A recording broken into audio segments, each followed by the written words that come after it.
do maximum amount of damage. Zerg player deciding to hold back. Probably could have expanded during that engagement, as he did have his Protoss player on the heels most of that time. Meanwhile, the expansion here still alive for Furret, but is slowly starting to produce more units. Chrono Boost energy sitting at 275. Could definitely be using that Chrono Boost as much as possible. Chrono boosting the Forge, Chrono boosting those gateways, get those units out as fast as possible. Currently sitting at, looks like 7 gateways now for our Zerg, or Terran, 7 gateways for the Protoss player. I'm stumbling over my words today, isn't it grand? Looking at the bases, starting to get mined out in the main here, Both players looking to transition. Got another base here going up for our Protoss player. Going to be sitting on 4 base Protoss versus 4 base Zerg momentarily, and getting the hallucination up. So look like we could be seeing some kind of fake army play, as we do now have more Zerglings streaming up into the base. Let's see if they decide to take out that natural. Yeah, get to work on that Nexus. Definitely want to snipe down the Nexus in this case. The army's nowhere nearby. Can easily pick that off. That's 400 minerals down the drain, and he's going to have to rebuild that. More probes here coming up, and looks like we just have a few Zealots that did just get warped in with charge. And the hallucination is just about finished, as well as that +2, and getting some more Void Rays for this engagement. Definitely knows that there is a pylon up on that ramp, but doesn't know if there's another base up there or not. Looks like we've got more Zealots here choosing to engage on the ramp. Very bad place to engage those Zealots, as they are able to get massive amounts of damage on those Zerglings, as there is no chance of a surround. And still no expansion coming up for our Zerg player. Choosing to not even drone this one up, just using it as basically a macro hatch at a new base. Could easily transfer some of these workers. Currently looking at income, we've got 1040 to about 400, so it looks like both players are very even in their economy right now. Still sitting pretty low. Look at the harvester counts. We've got 40 drones to 57 probes, so an economic advantage is going to our Protoss player. Possibly not getting the best mining out, as he did now do a probe transfer. As you can see, those probes are now moving out. Hasn't decided to build this new Nexus here. Zerglings here spotting for a base down here at the bottom. Meanwhile, we do have some Void Raid and Phoenix harassment going on here up at the 3rd base for our... And it looks like he did Neural Parasite that Void Raid, and it breaks free and does finally manage to take out that Queen. Lots of Infestors here for our Zerg player. Massive amounts of Infestors. Whole 24 Infestors. Severely massive Infestor army right now, and deciding to throw down some of those infested Terrans. Gonna work on that Void Ray as fast as possible, get it taken down before it has a chance to escape, as he does have to attack command that Void Ray, but it does look like it is going to get out of there just in the nick of time, and almost gets that Phoenix taken out. What's the HP left on that Phoenix? We've got 1 HP, almost managed to take that down. Meanwhile, we do have 24 Infestors now moving across the map, switching back over the production tab. Just a pylon in production right now for both of our players. Huge stream of probes moving across the base. 1 fungal growth on that would be so sweet to watch. But alas, it looks like they are going to get to safety up here at this new top base.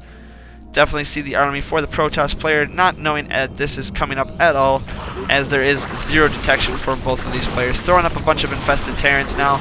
Going to get some of those to pop out in time. Looks like he is just using those to soften up this ball as best as possible. More Protoss units streaming in just to take out those infested Terrans. Massive infested Terran play going on here. Lots of infested Terrans. Probably not the best way. Fungals probably would have been a little bit better. Maybe spawn, throw up a couple Fungals, then spawn some infested Terrans just to try to take out some of those units, as most of those units did still survive, as they were to kill most of those eggs before they even hatched, as we do now have more infested Terrans spawning up as well. So definitely something you want to take a look at in the future. Aslanov is maybe throwing up that fungal growth first on a couple of Infestors up above the ground, and then spawning a bunch of infested Terrans from all of your bird Infestors, and definitely doing as much damage as physically possible. And we do now have some cannons being produced here from our Protoss player, just to keep a good eye on that, as we do have these infested Terrans just waiting for their time to expire, and they will explode as little blood piles all over the ground. In 2, 5, 3, 2, there they go, pop, pop, pop. I wonder what makes an infested Terran actually explode. I mean, they are a time-based unit, but what actually causes them to expire? I know hallucinations just kind of wear out, but infested Terrans, do they just like explode from the inside? Do they just kind of fall apart? And it looks like he is choosing to expand to this lower base, but this probe is going to get taken out before it even starts that Nexus. And we do have the Protoss ball getting ready to move out, as we do have the Infestors now moving up into these bases for our Zerg, for the Protoss player. And it looks like these Infestors are going to be able to just sneak by, which is where most of the mining is now happening for our Protoss player. So this is going to do wonders for his economy. But he is spending a lot of time focusing on these Infestors, sitting at 7,000 minerals, 2,500 gas. So it looks like he's more in for entertainment value than he is for actually causing serious damage to his opponent, as he's choosing to stay at 100 supply for the duration of this game. But these probes are in no match for these infested Terrans as they all begin to pop. Probes falling left and right.